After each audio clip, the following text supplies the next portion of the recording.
Biyenane walah sengite pol. Jebul dadi napa? Dadi bojo. Di bojo. Manusia itu kalau lupa itu jangan disalahkan, jangan apa? Jadi ya cen lali ini ya penyakitnya menungso. Bahkan saking hebatnya penyakit lupa, itu termasuk salah satu udzur syariat, udzur syar'i. Kalau wong wis lali ngono ki lho, masyaallah njur kon ngopo njur? Poso madang lali. Mun sing pahit ngono wis madang ra ngombe seret. Kaya wingi wah Beb kula alhamdulillah wingi kok pas poso-poso lali madang. Cuman nggih wonten perkara sing ra enake Beb napa? Ya pas bar madang kok kelingan durung ngombe. Seret. Nek ngoten niku njur pripun? Boleh minum atau tidak? Boleh, man batal.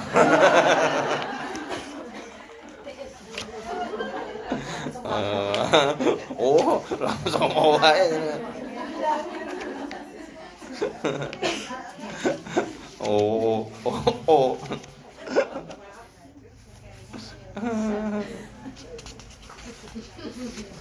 Allah. Ndi ta iki?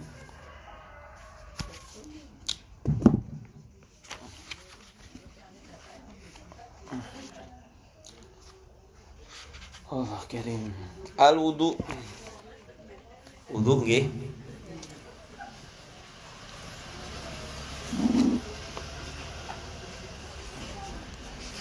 Assalamualaikum warahmatullahi wabarakatuh.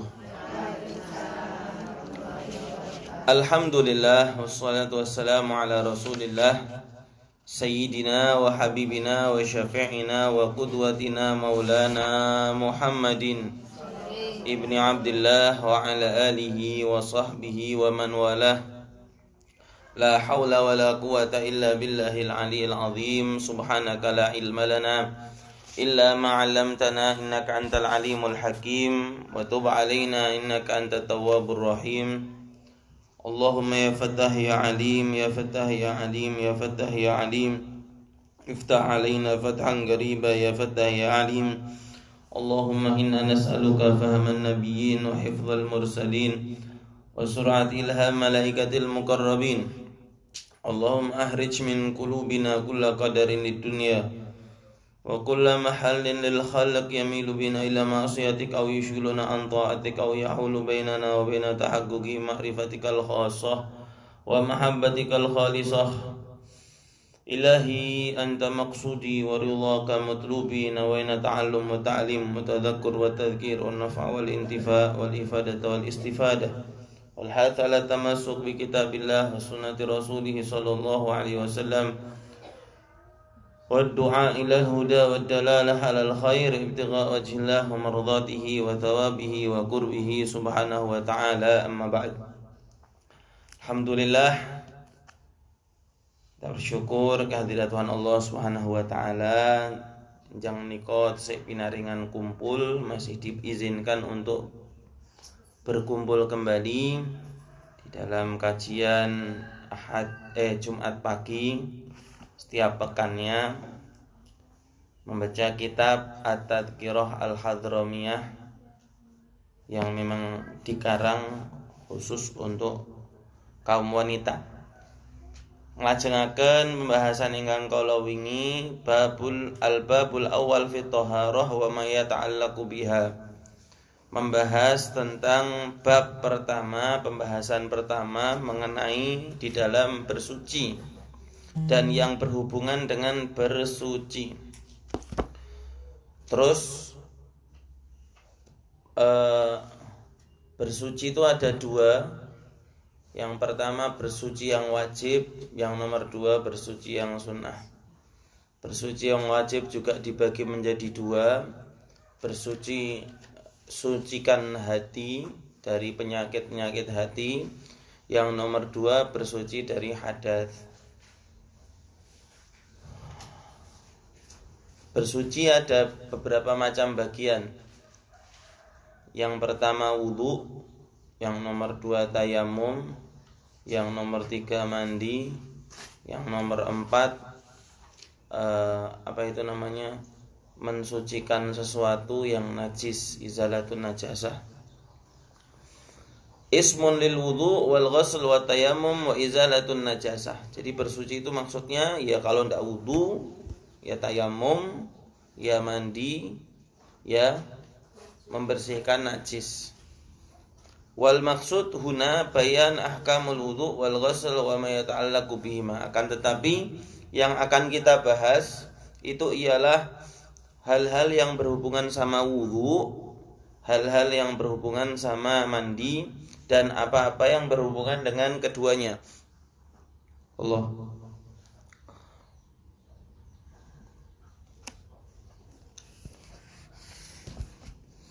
Babul wudu. Kalimat wudu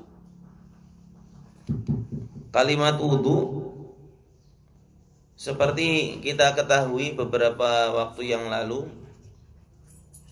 keutamaan wudu ialah menyempurnakan anggota tubuh yang diwudui, karena besok akan menjadi tenger, akan menjadi pertanda antara Rasulullah SAW dan umatnya. Itu ialah dari basuhan air wudu yang bercahaya. Jadi kalau misalkan membasuh wajah, membasuh tangan, itu nanti tangan dan wajah kita akan berubah cahaya. Kalau jenengan tahu kuda, itu ada sebagian kuda yang kakinya putih. Jadi anggota tubuhnya coklat atau hitam, cuman bagian kakinya itu putih. Sama bagian kepalanya itu juga ada putihnya. Itu kalau di dalam ilmu perkudaan, harganya lebih mahal daripada yang polos. Jadi nek jenengan delok niku, nek jenengan melihat ada kuda yang kaki sebatas dari dengkul ke bawah itu putih. Terus ada yang bagian kepalanya itu juga putih. Bagian dekat hidungnya itu putih. Biasanya dibuat tenger. Oh, itu punya saya itu. Lah itu besok umatnya Rasulullah terlihat seperti itu. Bukan terlihat seperti kuda maksudnya. Kalau membayangkan jalan, bukan terlihat seperti kuda. Cuman di wajah mereka bisa dibedakan. Ini yang bekas wudu, ini umat saya. Oh, ini yang bukan, ini umat saya, ini yang bukan. Terus yang nomor 2 termasuk salah satu keutamaan wudu ialah apabila kita selalu menjaganya dalam keadaan suci terus, wudu terus, tidak pernah batal ya wudu lagi. Ada salah satu perkataan firman Allah kepada Nabi Musa, wahai Musa, apabila engkau sedang tertimpa musibah dan engkau dalam keadaan tidak berwudu, fala talumanna illa nafsak, maka jangan salahkan kecuali dirimu sendiri. Makanya beberapa waktu yang lalu ada berapa keutamaan orang yang selalu menjaga wudu? 7 apa 9? 7.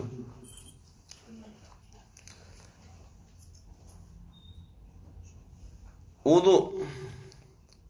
Al-wudu. Habib, kalau yang sunnah seperti apa? Yang sunnah seperti tajdidul wudu. Orang yang sudah punya wudu terus mau wudu lagi, boleh enggak, Bu? Boleh. Kalau 3 kali tajdidul wudunya, boleh. Mau sampai 100 kali pun boleh. Yang tidak boleh ialah nopo sing haram. Ada yang haram, ada yang makruh.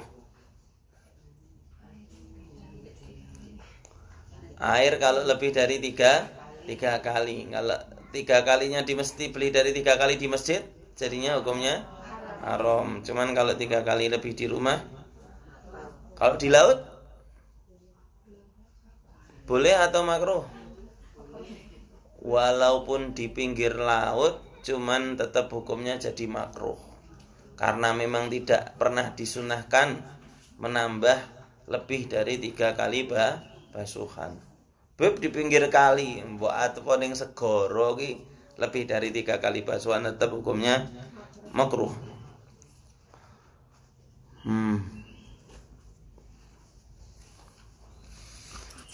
Wa huwa ghuslu a'dha' mahsusah. Yang namanya wudu ialah membasuh anggota tubuh-tubuh yang khusus. Wahya, anggota tersebut ialah pertama, al-wajhu, wajah,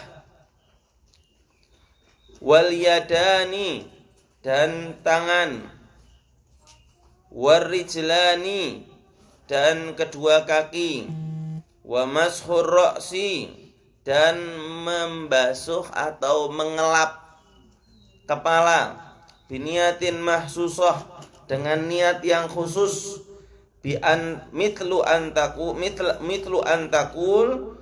biniatin mahsusatin mitli antakul, seperti engkau mengatakan nawaitu fardhal wudu'i au nawaitu raf'al hadathi au nawaitu at-taharati lis-shalah. Jadi niat wudu itu bukan cuma niat wudu, enggak, ada beberapa macam. Yang pertama, nawaitul fardhal wudu, aku niat fardunya wudu. Atau ada lagi yang mengatakan nawaitu raf'al hadath, saya niat mengangkat hadath. Yang ketiga, nawaitu taharah lis-shalah, saya niat bersuci untuk melaksanakan sholat. Tiga-tiganya kalau jenengan niatkan berarti tujuannya wudu. Habib tadi katanya ada raf'al hadath. Iya. Mana hadatsnya? Ayo Bu, mana hadasnya Bu? Jadi kita kalau kentut itu kan berhadat. Lo hadat ini kuning di. Di muka kah sehingga harus dicuci? Atau dipokong? Kentut ini pokong, pokongnya ra dibasuh. Lan jenengan harus tahu perbedaan antara najis sama hadat. Najis itu tampak, hadat itu tidak tampak. Orang nifas atau orang haid keluar menstruasi, lalu dia itu, atau orang yang lagi janabah, junub, hadas besar, mohon maaf, kemaluannya sudah dicuci bersih, cuman dia hadas besar. Loh Beb, memang hadas itu di mana? Yo hadas itu memang tidak terlihat di mana. Tidak bisa dikatakan di wajah, tidak bisa dikatakan di tangan, tidak bisa dikatakan di kaki, tidak bisa dikatakan di kepala. Hadas itu menyeluruh dari anggota seluruh tubuh. Hadas ada dua macam, hadas besar, hadas kecil. Hadas besar itu terjadinya beberapa perkara seperti melahirkan, itu nanti hadasnya hadas besar yang mewajibkan dia untuk mandi. Terus kematian itu juga hadatnya hadat besar, wajib untuk mandi. Atau yang dimisalkan dengan hadas besar, yang dimaksud hadas besar di sini yang mewajibkan untuk mandi. Ada lagi haid, nifas, janabah. Janabah itu apa Habib? Keluarnya cairan mani dari laki-laki ataupun perempuan, atau dalam keadaan sengaja atau tidak. Terus Habib, orang-orang ini hadas besar. Ya hadas besarnya di mana? Ya tidak ada yang tahu memang. Karena itu menyeluruh anggota tubuh semuanya. Kalau hadas kecil, segala sesuatu yang mewajibkan wudu, kentut, pipis, buang air, bersentuhan antara laki-laki dan perempuan yang bukan mahram, seorang menyentuh kemaluannya sendiri dengan telapak tangannya. Nah ini hadas kecil. Loh hadasnya mana? Ya memang tidak terlihat. Cuman kalau hadas kecil itu terangkat dengan yang namanya wudu, hadas besar terangkat dengan yang namanya mandi. Jadi kalau ada yang tanya apa bedanya hadas sama najis? Ya beda. Bedanya apa? Cara pembersihannya pun beda, definisi dan pengertiannya pun beda. Najis niku mboten nek najis niku cethole ketok. Nek hadas niku mboten ketok. Ada yang najis ndak ketok, iya betul. Cuman karena dia tidak terlihat pun cara menghilangkannya pun paling mudah. Nah, nanti ada pembahasannya. Al-wudu. Jadi niatnya ada niat fardul wudu, niat mengangkat hadas, niat at-thaharah lis-shalah, bersuci untuk melaksanakan ibadah salat. Wala budda min istihdhariha inda ghusli awwali juz'in minal wajhi. Wajib menghadirkan niat itu di permulaan ketika membasuh wajah. Jadi niat wudhu itu bukan sebelum jenengan masuk kamar mandi. Habib, ini wudhu di kamar mandi boleh, cuman makruh memang. Makruh.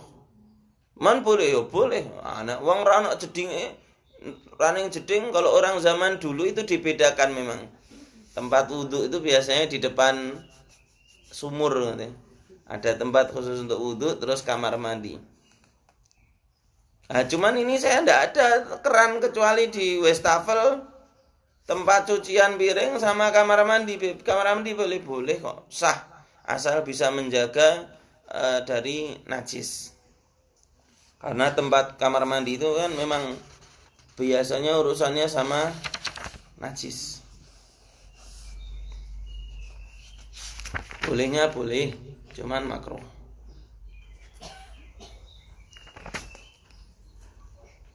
Nah, niatnya kapan Habib? Lah, niat itu bukan sebelum jenengan masuk kamar mandi.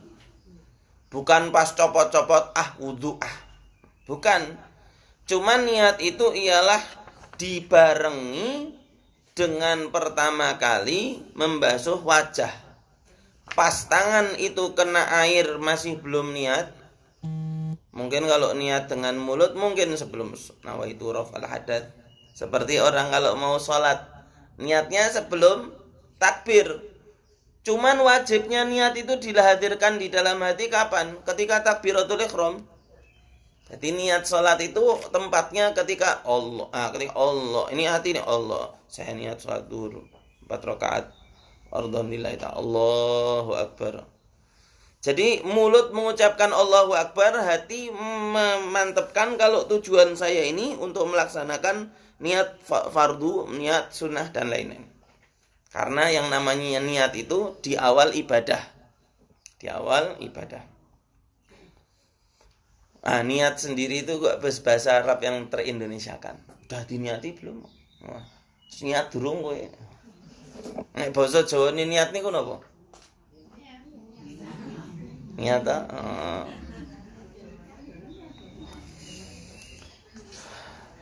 Furudul wudu yang diwajibkan di dalam wudu. Al-awwalu, sekarang kita menuju kepada urut-urutannya.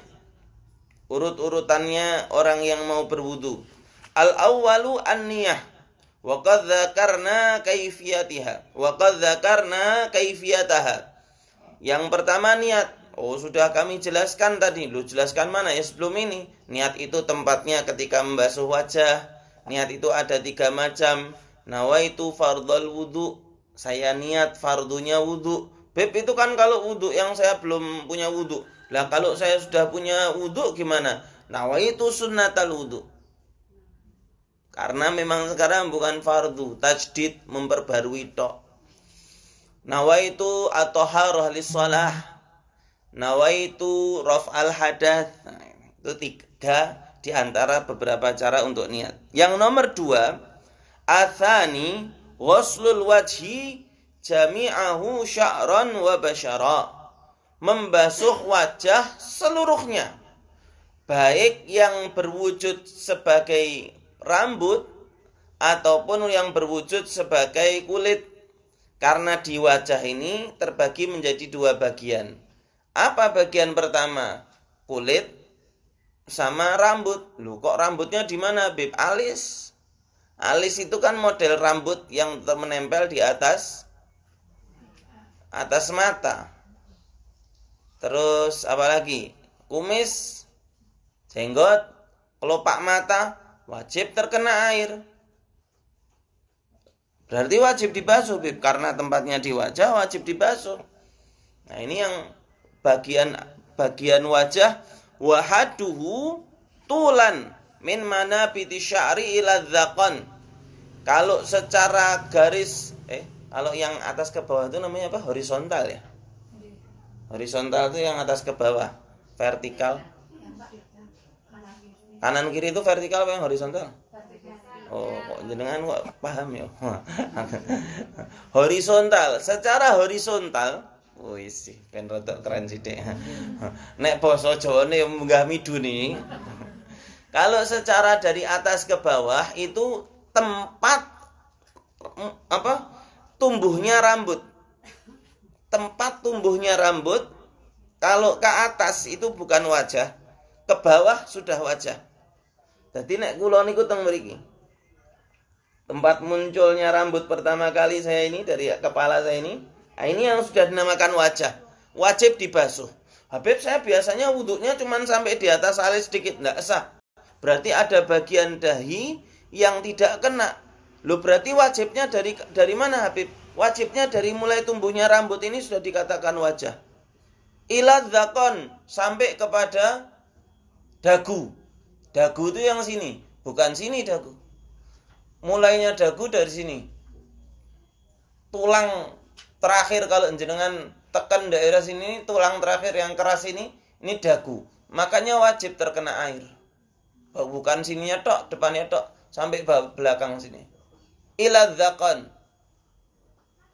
Wa ardhon, dan secara vertikal minal udhun ilal udhun. Dari kuping itu sampainya mana Habib? Sampai batasnya paku yang menempel di antara kuping sama wajah ini. Ini masih wajib ini. Mismarul udhun. Iki lho sing kaya ana cenile ini. Tengah-tengah ini. Ya ini batasnya sampai sini. Nek. Sudah lewat dari sini namanya udah kuping, bukan wajah. Cuman kalau sini masih wajah. Terus kemari tadi. Nah, ini penting karena sebagian orang ndak sampai kuping, apalagi yang pas pakai kerudung ndak mau dicopot. Emang ora sing nampa akeh ngono. Nah, makanya memang paling lega itu wudhu itu ya copot kerudung, tangan sing ke sisan sampai setengah. Habib tempat wudhunya campur laki-laki perempuan. Nah, ini penyakit. Satunya pom bensin, biasanya wudhu campur, bandara, tempat-tempat umum wudhu campur. Ya sudah, kalau memang tempat wudhunya campur, mending jenengan wudhu di kamar mandi. Daripada wudhunya ndak sah. Ndak mungkin toh kamar mandi campur. Ya minimal satu kamar ngono ki sing mlebu ya nek ra lanang ya wedok. Ora mungkin lorone mlebu sak jeding. Kecuali karo bojo. Kamu karo bojo aku ora tau bareng. Wah, berarti jenengan ndak mengamalkan sunnah Rasul. Loh, apa urusannya Habib? Mohon maaf. Nabi SAW tidak jarang mandi bersama istrinya. Oh. Jadi monggo jenengan iling-iling kapan terakhir atus karo bojone jenengan.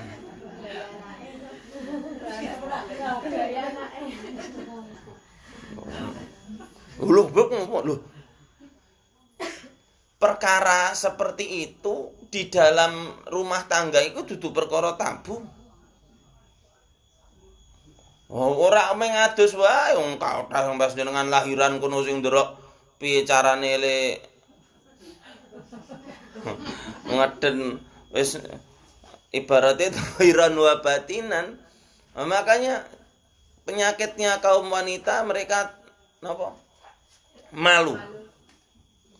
Padahal seorang ulama yang namanya Sayyidina Muhammad Al-Baqir mengatakan rahimallahu imra'atan, Allah merahmati seorang wanita yang kalau sudah di hadapan suaminya mencopot pakaian malunya.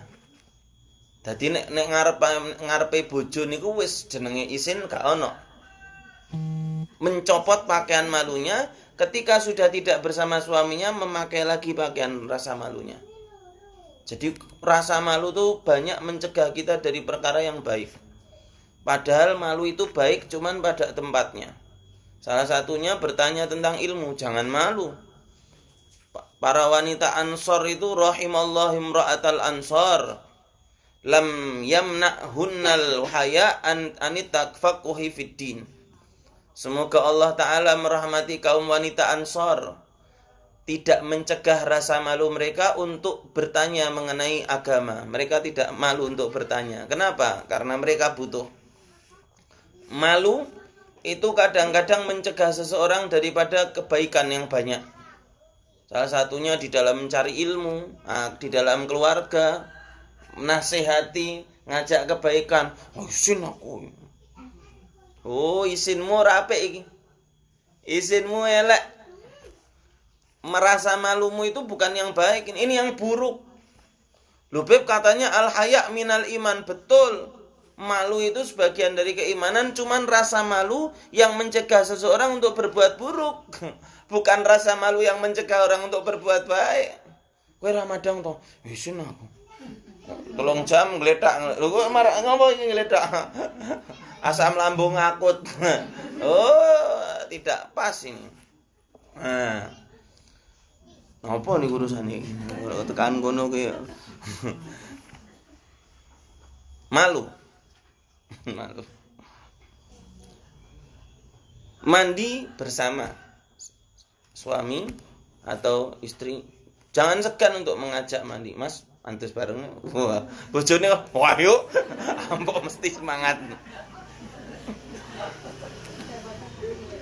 Beb poso, beb yo bar buka.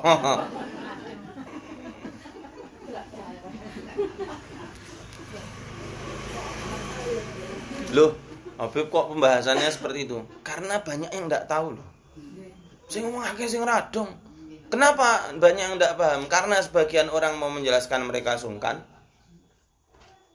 Nek enggak dijelaskan ya kudune dijelaskan. Habib ada anaknya, walah. Kayak ora iso mikir.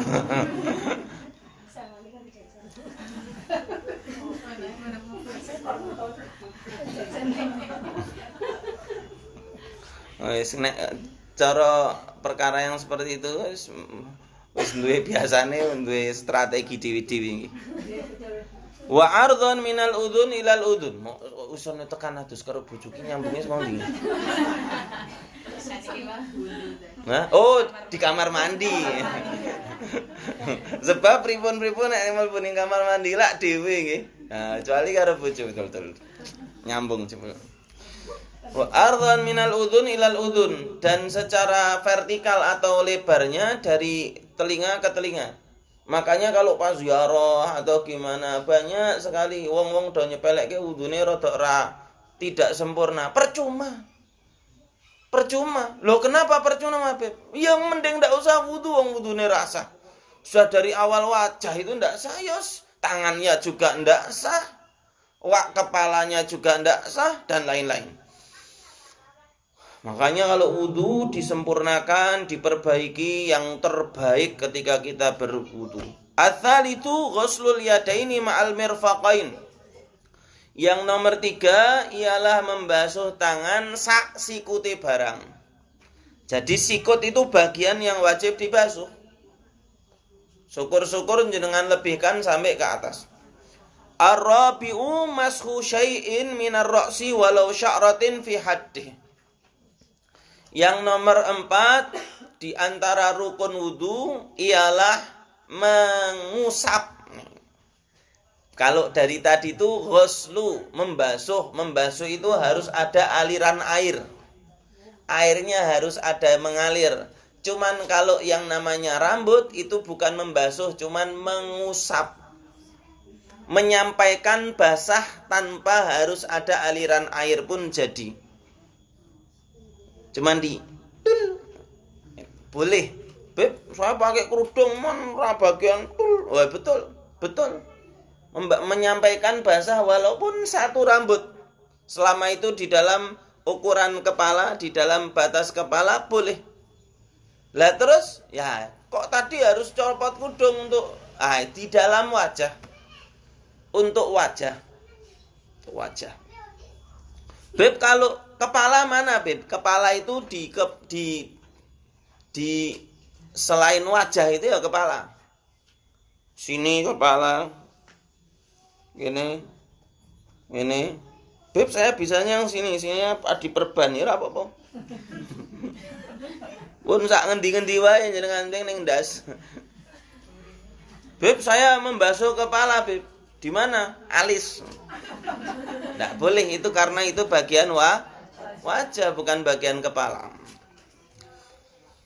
Berarti enggak harus digerujuk, Beb. Enggak. Beda antara kepala, beda antara anggota-anggota tubuh yang lain. Beda. Apa? Al-khamisu ghuslur rijlain ma'al ka'bain. Yang nomor 5 mencuci membasuh kaki dengan sak tungkai, sak mata kakinya. Jadi yang wajib itu bukan yang di bawah mata kaki, cuman yang mata kaki ke atas. Dari mata kaki ke bawah. Bukan di bawah mata kaki nggih. Cuman mata kaki itu pun masuk yang ikut dibasuh. Beb, mata kaki yang mana? Benjolan yang ada di kaki kita. Yang sebelah kiri di kaki kanan itu rodok di atas sedikit, yang sebelah kanannya rodok ke bawah sedikit. Beb, ini yang mana? Yos yang paling tinggi. Nah, ini dari bawah mata kaki ke bawah ini wajib. Hati-hati, banyak orang yang lalai dari tungkak atau dari tumit. Biasanya perhatiannya sama jempol sama jari-jarinya, cuman lupa ternyata tumitnya masih banyak yang kering. Kelalen. Tidak sah, Bib. Tidak sah. As-sadisu at-tartib. Yang nomor 6 ialah melaksanakannya dalam keadaan urut. Kalau wajah dulu, setelah itu baru tangan, sah napa mboten? Ya sah, wajah sik baru kuwi kayak tangan, betul. Yo membasuhnya maksudnya. Yo betul. Niat dulu, lalu wajah, lalu tangan. Habib, saya niatnya nanti di tangan, Habib. Wajah, tangan, baru niat. Boleh? Enggak. Karena harus dilaksanakannya pun secara tartib, secara berurutan. Bi an la tuqaddimu udwan ala udwin. Dengan sekiranya tidak mendahulukan anggota daripada anggota yang lain yang telah disebutkan. Falau tarakatil mutawadhi'atu wahidan min hadhil furud lam yasih apa wudhu'uha. Barang siapa ada seorang wanita yang berwudu meninggalkan satu anggota tubuh yang diwajibkan ini, maka ora sah kabeh. Wudu'e ora sah. Oh diskon. Papat perlu lakon siji ora kok ora entuk mboten. Ndak diskon-diskonan.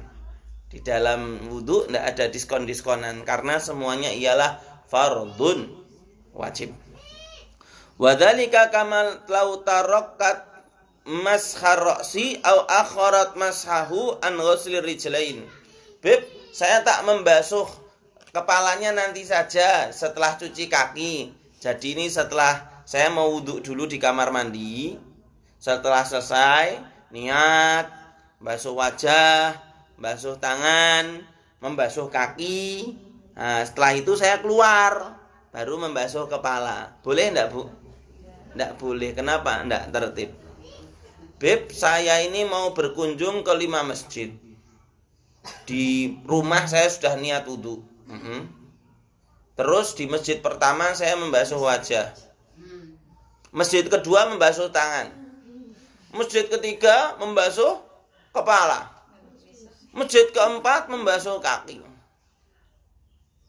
Boleh enggak? Kenapa? Lah, beda antara tartib, beda antara berurutan. Di dalam wudu tidak disyaratkan berurutan. Selama tadi niat terus membasuh wajah, ndak batal wudunya, tetap lanjut ini. Jenengan jam 9 basuh wajah niat wudu. Setengah 10 basuh tangan. Setengah 11 basuh kepala. Boleh, Beb? Boleh, asal tidak terbatalkan. Jadi tidak disyaratkan mualah, tidak disyaratkan harus buru-buru, tidak disyaratkan. Karena yang disyaratkan buru-buru di dalam ibadah itu hanya beberapa perkara yang insya Allah akan kita bahas. Lali, ya, at-tertib dalam keadaan, jadi harus kita ketahui yang dimaksud tartib itu dalam keadaan urut, bukan berturut-turut berurutan, harus urut, harus langsung, enggak, bukan langsung. Beda, Beb, apakah ada orang yang sholat wudhu harus langsung cepet-cepetan? Ada. Siapa? Orang yang daimul hadas, orang yang hadasnya selalu datang. Contoh, wanita itu orang yang dalam keadaan keluar darah kotor, cuman darah kotornya bukan haid, flek. Darah kotor bukan menstruasi bulanan, cuman keluar darah karena faktor mungkin kecapean, mungkin penyakit. Itu keluar darah. Wah, kok saya keluar darah ya? Padahal ini bukan waktu mens, ini darah kotor. Karena faktor X biasanya. Capek, banyakan pikiran, metu getih. Wajar. Terus gimana, Beb? Ini kok seharian ini udah keluar terus? Lah, saat ini Anda kalau mau wudhu, langsung sholat. Nggak boleh diundur-undur sholat wudhunya, nggak boleh diundur-undur sholatnya. Kenapa? Karena Anda saja ketika wudhu itu pun dimakfu. Hadas itu keluar makfu, karena memang nggak bisa dicegah. Contoh lagi orang yang beser, orang yang nguyuan. Nguyuh, woy. Beb, wah kok teles iki apa iki?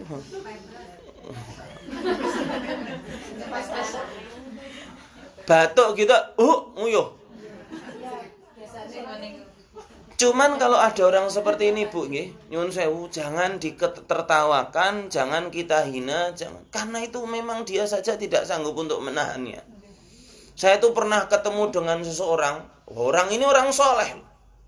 Orang soleh. Ketika kami belajar di Tarim, orang ini orang pinter, orang soleh, orang baik. Terus Habib, itu ketika perjalanan dari luar kota, ketika masuk Tarim, berhenti, langsung dia buka celana, dia mepet ke mobil, langsung kencing. Laki-laki tentunya.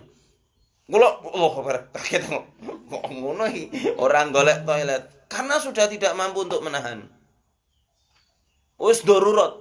Dadi paling penak iki nek misale awak dhewe ndelok ana wong nglakoni sing koyok-koyok ora mungkin, darurat iki. Karena kita tidak ditugaskan untuk menginterogasinya ngono iki darurat. Waktu itu saya masih ngawur wae iki wong saleh kok koyo ngene ya. Dosa aku jare. Terus ketika dengan bertambahnya usia iki kudune wong pikirane tambah longgar, tambah terbuka. Tambah mau untuk memaklumi segala sesuatu yang ada di tambah pengalaman itu lebih berharga dari asam garam. Sudah banyak makan asam garam. Karena seorang guru yang sepuh sama guru yang masih muda, biasanya guru yang sepuh lebih bijak daripada yang muda. Kenapa? Lah karena dia sudah tahu yang namanya asam garam. Saking seringnya kumpul karo menungso, sudah tahu cerita ini, dia lebih ora apa-apa. Cuman kalau bisa jangan kayak gini. Cuman kalau yang masih muda, haram. Karena dia tidak tahu ternyata banyak di antara bagian-bagian masyarakat itu yang lebih edan dari ini. Contoh, orang yang tatoan, sholatnya sah atau tidak? Nah, ini Ustadz Nom tidak dosa, nggak sah. Loh kenapa kok sholatnya tidak sah? Kalau melihat landasan agamanya, karena ketika tato itu menempel, dia menghalangi air untuk masuk ke dalam kulit. Sesuatu yang menghalangi masuknya dalam kulit, nanti ada ini syurutul wudu. Jangan tak kecepatan rapopo. Menghalangi air itu berarti tidak sampainya air ke dalam anggota tubuh, yang berarti tidak sah bersucinya. Habib, Itu kan tatonya di tangan Habib, bukan di wajah. Oke, kalau pas wudhu, kalau pas mandi, tetap wajib sampainya air ke dalam kulit manapun itu. Kecuali tato di rambut. Jadi rambutnya ditato. Tinggal copot aja. Terus gimana Habib? Nggak sah. Sejatinya kalau melihat syarat-syaratnya wudhu, syarat-syaratnya mandi, ndak sah. Cuman ada yang namanya darurat. Iki wong wis gelem salat wis apik. Kok muni rasa salat sisane wong. Terus tatonya gimana Habib? Darurat, selama dia mampu menghilangkannya maka cepat-cepat menghilangkan. Cuman kalau tidak mampu untuk menghilangkannya ya sudah, salatnya dijalankan dengan darurat itu tadi. Contoh nih, ini perdebatan antara saya dengan teman saya yang di WhatsApp mengenai sholat kilat. Traweh cepet, tidak sampai 10 menit rampung. Bismillahirrahmanirrahim. Alhamdulillah. Amin. Bismillahirrahmanirrahim. Allahu Akbar. Beb, terawihnya yang itu gimana? Kalau saya menganggap itu orang sudah sholat loh, saya sudah senang. Wong sing sholat terawih zaman sakniki wis wong Indonesia khususnya kepengen sing diskon 60%. Loh, jenengan kok Mekah Madinah wae 23 Indonesia tok sing model 11-an nih. 11 kepengene kulhu karo ina atau ina. Beb, kalau menyikapi yang 23 sama 11 gimana? Kalau yang 11 boleh silahkan. Wong sholat tarawih minimal 2 rakaat. Boleh Beb, boleh. Cuman ya jangan cepet-cepet. Cuman yang 23, itu bagus. Sempurnanya tarawih memang 20 rakaat. Cepat boleh Beb, boleh. Cuman kalau bisa jangan terlalu cepat. Beb itu yang cepat banget gimana? Alhamdulillah masih mau sholat. Daripada ndak sama sekali. Lah kalau saya bilangnya apa? Masih mau sholat saja saya sudah senang. Kalau teman saya bilangnya apa? Mending ndak usah sholat daripada kayak gitu. Wah, monggo itu. Itu dipilih. Kira-kira nek cara jenengan milih sing pundi? Mending rasa sholat pisan apa sholat walaupun cepet? Kula nek jujur mawon, traweh gak sah ngono ki ijik ra dosa, isik entuk ganjaran mlebu masjid. Cuman ya harusnya bertahap. Karena nyun sewu, saya itu beberapa kali ke pondok pesantren yang dilaksanakan sholat cepat itu kiainya kiai yang dulunya mengajak pertama kali itu kiai besar loh. Itu ulama besar loh. Ulama yang disegani di daerah Blitar. Kiai Zubaidi Abdul Ghafur.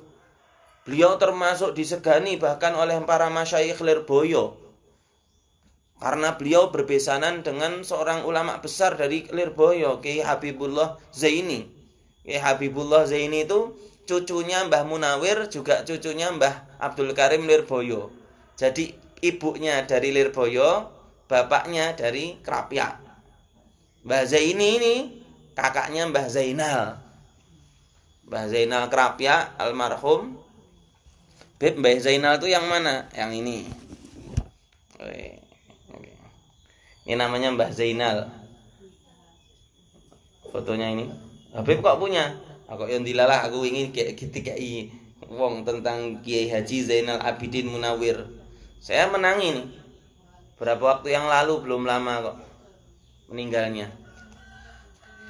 Lalu Mbah Zainal punya saudara namanya Zaini. Lah Zaini ini menikah dengan salah seorang putri Lirboyo. Putrinya Mbah Abdul Karim. Punya anak, salah satunya namanya Mbah Habib. Lah Mbah Habib ini punya anak, dinikah sama putranya Kiai Zubaidi Abdul Ghafur yang sekarang jadi sholat kilat. Lah pembahasan sholat kilat pas Ramadan tok. Kalau ndak bulan Ramadan ndak dibahas. Kok kakean maido sampe. Kebanyakan protes. Mbok kalau mau protes orang-orang yang di angkringan kuwi sing ora salat kuwi lho. Amen dandani iki dandani sing cetha-cetha ora salat, aja sing dandani wong sing salat.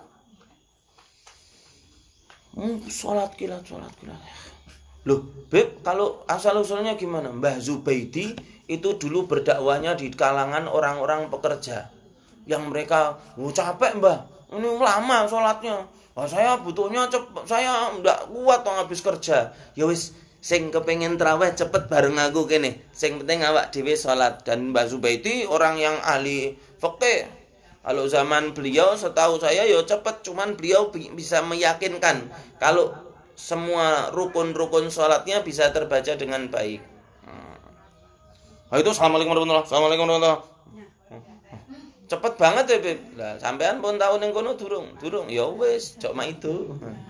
Ndelok meng via medsos kok kakean nyinyir. Miss nyinyir. Wonten mboten nyinyir itu. Nyinyir itu sebetulnya cuman bahasa baru.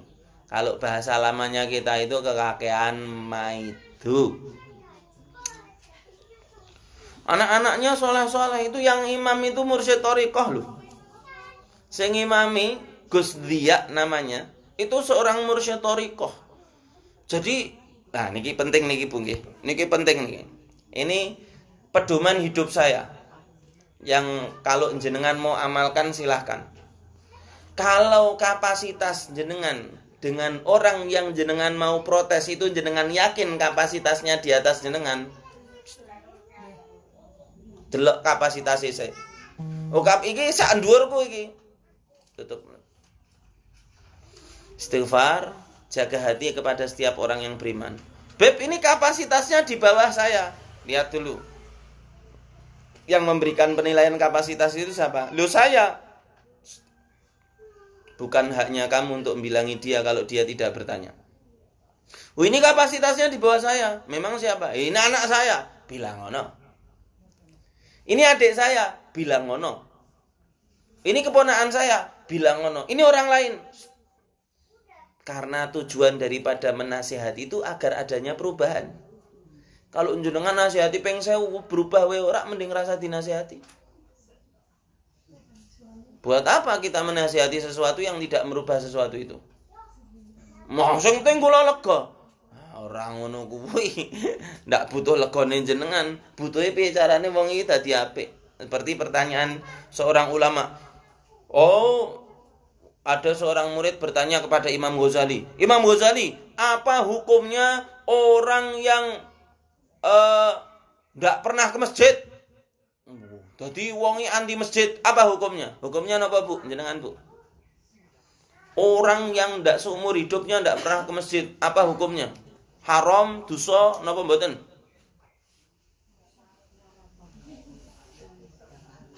Kok ndak tahu toh? Wes ra pokoke men gah nang masjid. Napa, Budi? Hukumnya apa? Dosa. Napa? Kalau dia sholat. Anti masjid tuh. Tapi kan sholat di rumah. Cuma nanti ke masjid.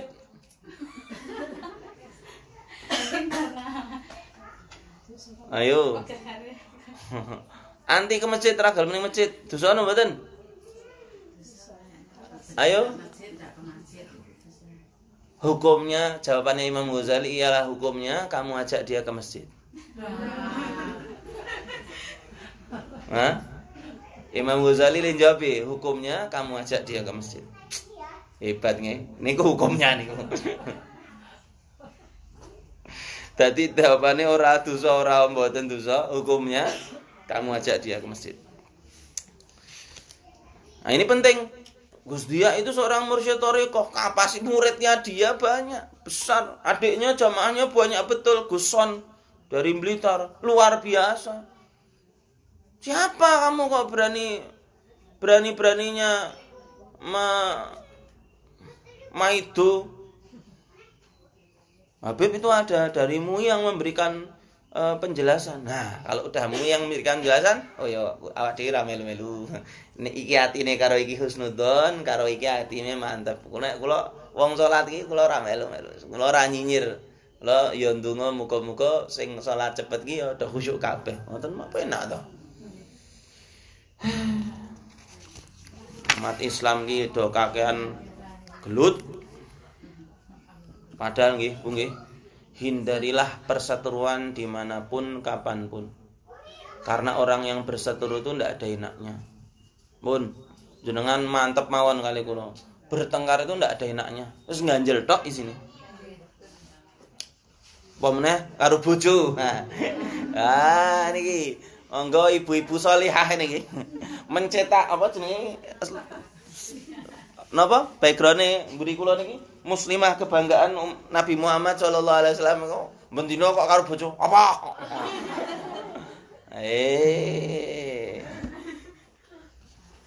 Sama suami itu selalu di rumah disayang-sayang. Ya, Bung ya? Tergantung suaminya. Loh, ini. Saya tutup dengan satu cerita. Niki pun urusan syurutul wudu minggu depan.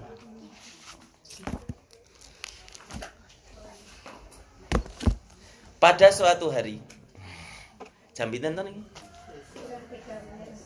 Oh, ya ra sida ceritane minggu sesuk wae niki. Suwe niki ceritane napa? Suwe niki. Oh ya, menimbang mengko bukane mikir cerita apa. Kisah ini diambil dari buku yang namanya Hikmah dari Seberang. Pada suatu waktu, di satu rumah, ada seorang mertua dan menantu yang tidak pernah akur. Iki menantu nyawang mertua koyok nyawang jin ifrit. Mertua nyawang mantu koyok nyawang kuntilanak. Wis ora kepener, wis ora ana benere punan. Ngono. Sing lara sing bojone.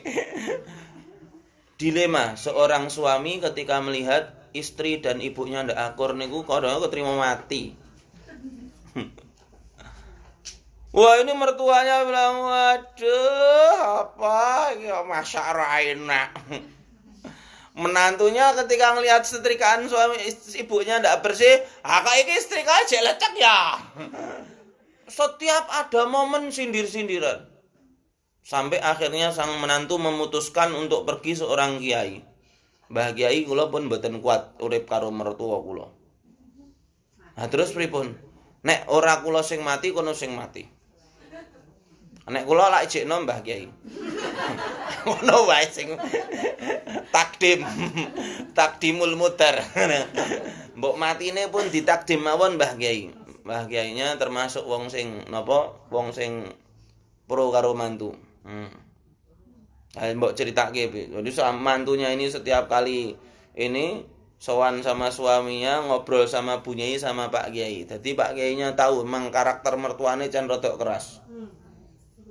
Mikir mantu ini saingannya di dalam kasih sayang sang anak. Lu kipi mantu kok dijak saingan kasih sayang anak. Ya tetep jenenge bojo ya beda. Seorang ibu kalau menikahkan anaknya dia harus sadar sekarang anaknya punya belahan jiwa yang lain yang harus dia bagi. Jangan mentang-mentang anaknya lebih sayang, lebih perhatian sama istrinya terus jenengan ngamuk. Harusnya jenengan bangga didikane sapa. Oh, no. Kenapa? Loh karena dia wajib untuk membagi kasih sayangnya terhadap istrinya. Wajib. Bahagianya. Nah terus karepmu piye, Nduk? Mbah Kiai. Mertua kula pengen mati mawon. Kula pun mboten kuat. Ana syarat Nduk. Apa syarat Mbah Kiai? Kowe kudu sabar setahun. Nek kowe sabar setahun, wassalam. Nggih, maksudnya meng setahun mawon Mbah Kiai. Setahun mawon. Kowe sabar setahun. ojo nggawe ngamuk mertuamu, terus kowe lebokno iki di dalam makanan yang dimakan sehari 3 kali. Dikasih cairan dikasih serbuk putih yang baunya anyir ngoten. Iki kowe kudu masakne mbokmu kuwi pagi, siang, malam, dan ambil bagian daripada racun ini untuk ibu. Nek racun sekali mati kowe bakal konangan mateni. Nek matine alon-alon lak ra konangan. Cuman racun ini tidak berfungsi kalau orang yang makannya marah. Kalau marah ini tidak berfungsi. Jadi kamu harus menjaga gimana caranya setahun ini ibumu tidak marah. Matinya les. Nggih Mbah Kyai, kula pun rekoso bertahun-tahun nek mung sabar setahun mawon kula lampahi. Mulai kapan? Nggih, pun mulai benjang-enjing mawon. Lebih cepat lebih baik. Betul, Bu. Prakteknya, Bu. Sama sang menantu ini. Pagi bangun tidur itu sudah sama mertuanya mulai, "Ibu gimana kabarnya, sehat, Bu? Mau tak masakkan atau tidak?" Mertuanya bingung. Apa kowe? Ibu purun apa kula masakne? Aku nek cara takoni pengene sayur sop karo telur dadar wae ra apa-apa. Oke Bu, siap. Berangkat itu mati wis setahun meneh. Masak pun masih dalam perasaan mati yo. Cuman ketika menghidangkan, "Monggo Bu, ini telur dadarnya, ini sayur sopnya. Nanti siang mau makan apa? Pokoknya aku niat memasak ini Bu terus." Ibu mertuane mikir, "Kowe iki ameh ngopo kowe?" Cuman siang betul dimasakkan, malam dimasakkan. Cuman tidak lupa setiap kali masak, diar. Berjalan 1 bulan, 2 bulan, 3 bulan, mulai harmonis banget. Bahkan ibunya bangun tidur langsung request, "Nduk, mengko lodeh ya." "Nduk, mengko bengi aja masak aku wae." "Oh, mboten, Bu. Kula sing masake jenengan. Pokok men kula." Sang mertua iki giran. Kok aku masak wae ra oleh. Sampai 6 bulan itu mulai keduanya itu ngobrol bareng.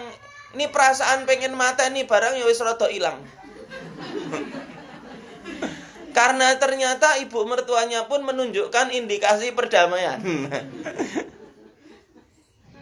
Cuman tetap dimasuki karena Pak Kiainya bilang, "Kamu jangan lewatkan ini. Kalau misalkan kamu berhenti langsung mati, bahaya. Kamu akan tertuduh mati." Ini kadang-kadang diracun pora. Nek diracun mati aku konangan. Tetap sampai 9 bulan, tetap sampai 10 bulan. Bahkan sang ibu mertua itu bangun yang pertama kali dicari mantunya. "Duk. Dan seketika sang menantu sakit, yang merawati ibu mertuanya walaupun mantunya tetap masak. Kowe piye?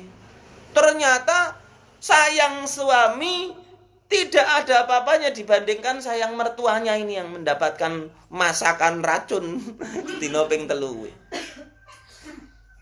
Apa yang terjadi, Bu? Di bulan ke-11 nangis-nangis ini menantunya ke tempat Pak Kiai. Apa? Durung mati? Cuman Pak Kiai pun ampun mati mawon Pak Kiai, ibu kula Pak Kiai. Lah kula pun sayang. Lho piye to ora iso? Lah bubuke wis entek ampun ameh telas. Lah piye ceritane? Mbah Pak Kiai jebul kula masake ben dinten. Niku lak ibu ta malah dadi sayang kalih kula. Bahkan sakniki kalih anake kalih kula niku luwih sayang dhateng kula Mbah Kiai. Ibu itu setiap hari yang ditanyakan gimana kabarnya istrimu, gimana ini, gimana itu. Anak saya pun disayang banget sama beliau. Saya pun disayang banget sama beliau. Pas saya sakit pun bahkan beliau yang membasuh badan saya, yang inikan saya. Pak Kiai saya tidak mau ibu saya mati. Oh ya Raisa. Telat ya 19 bulan. Wah Kiai kunyun tolong bayar sak pinten-pintene untuk penawar racunnya itu. Kamu sudah nyesel. Kamu mau mengulangi jadi ndak Mbak Kiai kula pun tobat. Ternyata ibu mertua saya itu sama saya seperti itu karena sayanya yang kurang pinter sama beliau. Pun yakin Mbah Kyai, ora bakal muntir mboten. Ya wis. Ya wis pripun Mbah Kyai, racune pun 11 bulan iki. Mati kula gelos banget Pak Kyai. Ya wis. Ya wis napa Mbah Kyai? Kuwi dudu racun. Lah niku napa?